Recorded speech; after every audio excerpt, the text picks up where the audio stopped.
별의 분광형과 표면온도 보도록 하겠습니다. 별은 표면온도에 따라 스펙트럼 흡수선의 위치와 세기가 다르게 나타나므로 이를 기준으로 별을 분류할 수 있습니다. 이렇게 분류한 것을 별의 분광형 또는 스펙트럼형이라고 하는데, 연구 초기에는 수소 흡수선의 종류와 세기를 기준으로 별의 분광형을 A, B, C, D, E, F, G, P까지 16개로 나누었으나 오늘날에는 O, B, A, F, G, K, M 7개의 분광형으로 나타낸 하버드 분광 분류계를 사용합니다. 오른쪽을 보시면 스펙트럼 모습이 나타나 있는데, 과거에는 이러한 스펙트럼 모습을 보고 A부터 P까지 분류를 했습니다. 하지만 이렇게 분류한 것이 유용한 정보를 주지 못했던 것 같아요. 그래서 다시 새롭게 분류한 것이 O, B, A, F, G, K, M 이 순서입니다. 그러면은 어떤 기준에 의해서 이렇게 분류했는지 우리가 알아보아야겠죠. 결론부터 말하자면 별의 표면 온도를 가지고 나눈 것입니다.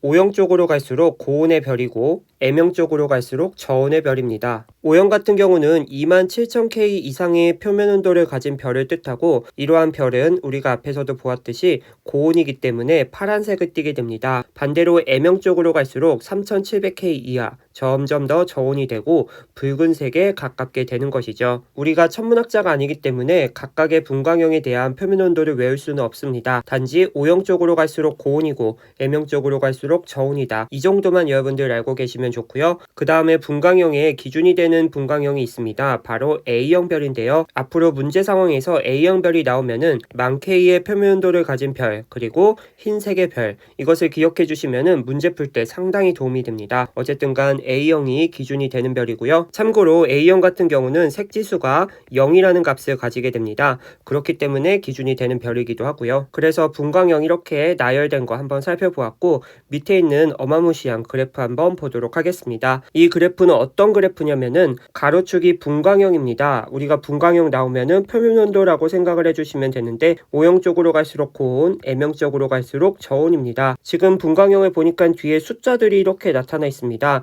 이것은 무엇이냐면은 각각의 분광형들 사이를 또 세분화하여서 0에서 9까지 나눈 것입니다. 그래서 0으로 갈수록 더 고온이고 9로 갈수록 더 저온이구나, 이렇게 생각해 주시면 되고요. 그 다음에 세로축을 보니까 흡수선 세기가 나와 있습니다. 정리를 하자면은 분광형, 다시 말해서 표면 온도에 따른 흡수선 세기의 분포를 나타낸 것이구나, 그렇게 생각해 주시면 되고요. 그 다음에 이런 식으로 로마 숫자들이 적혀 있는데, 이것은 왼쪽을 한번 보도록 하겠습니다. 우리가 중성 상태를 1로 표시하고 1가로 이온화된 상태를 이런 식으로, 2가로 이온화된 상태를 이렇게 표시합니다. 우리가 화학 시간에는 이온 상태를 이렇게 표시하는데, 천문학에서는 이런 식으로 표현한다라는 거, 이것도 참고로 알아두시면 됩니다. 그러면 그래프에 대한 해석을 같이 해보도록 할게요. 첫 번째로 O형 별입니다. O형 별은 이온화된 헬륨 흡수선이 강하게 나타나는데요. O형 별이니까 여기 라인에 해당하는 거겠죠. 지금 이온화된 헬륨 흡수선이 가장 강하게 나타나고 있습니다. 그 다음에 A형 별입니다.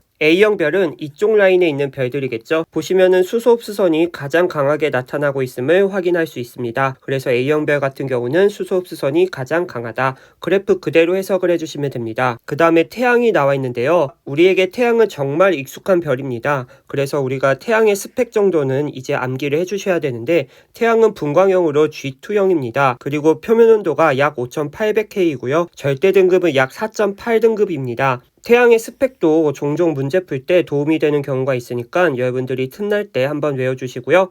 어쨌든 간 태양은 G형이기 때문에 우리 G형 분광형으로 가보겠습니다. 이런 식으로 G형 별에 한번 선을 그어보겠습니다. G형 별에는 여러 개의 흡수선들이 나타나고 있는 거 확인하실 수 있고요. 가장 강한 것은 이온화된 칼슘이구나, 그래서 이온화된 칼슘 흡수선이 강하다라고 나와 있고요. 마지막으로 표면 온도가 낮은 별에 대한 설명이 나와 있습니다. 표면 온도가 낮으니까 오른쪽으로 가면 되겠죠. 오른쪽으로 갈수록 금속 원소들과 분자들에 의한 흡수선이 강하게 나타난다 라고 나와 있는데, 이런 식으로 분자 흡수선 여러분들이 확인해 줄 수 있고요. 그 다음 다음에 금속 원소들 흡수선 나타나고 있죠. 고온의 별보다 저온의 별에서 이러한 특징이 나타난다라는 거 기억해 주시고요. 정리를 하자면은 스펙트럼형을 가지고 과거에는 별을 분류를 했는데 A부터 P까지 분류를 했습니다. 하지만 이런 식으로 분류하는 것이 우리에게 도움이 되지 않기 때문에 새롭게 분류를 했는데, 그렇게 분류를 했더니 O, B, A, F, G, K, M 이 순서대로 분류가 되었습니다. 그래서 이렇게 분류한 기준은 표면 온도가 다르기 때문이고, 그렇다면은 스펙트럼이 왜 다르게 나타나냐? 그것은 표면 온도에 따른 별의 대기를 구성하고 있는 원소들의 이온화되는 정도가 다르기 때문이다라고 할 수 있다라는 것이죠. 이전에는 별의 구성 원소가 다르기 때문이다 라고 생각을 했으나 천문학이 발전이 되면서 별들의 구성 성분은 크게 다르지 않다라는 것을 알아내었습니다. 그래서 별의 구성 성분이 다른 게 아니라 표면 온도에 따른 이온화되는 정도가 다르기 때문이다. 마지막으로 분광형 암기법을 알려드리고 마치도록 하겠습니다. 천문학 전공 서적에 보면은 외우는 방법을 알려주고 있습니다. O baby fine girl kiss me, O B A F G K M 이 순서대로 외워주시면 되고요. 걸이라고 해도 되고 가이라고 해도 큰 문제는 없습니다. 그래서 우리 O, B, A, F, G, K, M 앞으로 분광형은 계속해서 나오는 거니까 꼭 여러분들 암기해 주시기 바라겠고요. 이번 영상은 여기서 마무리해 보도록 하겠습니다. 끝.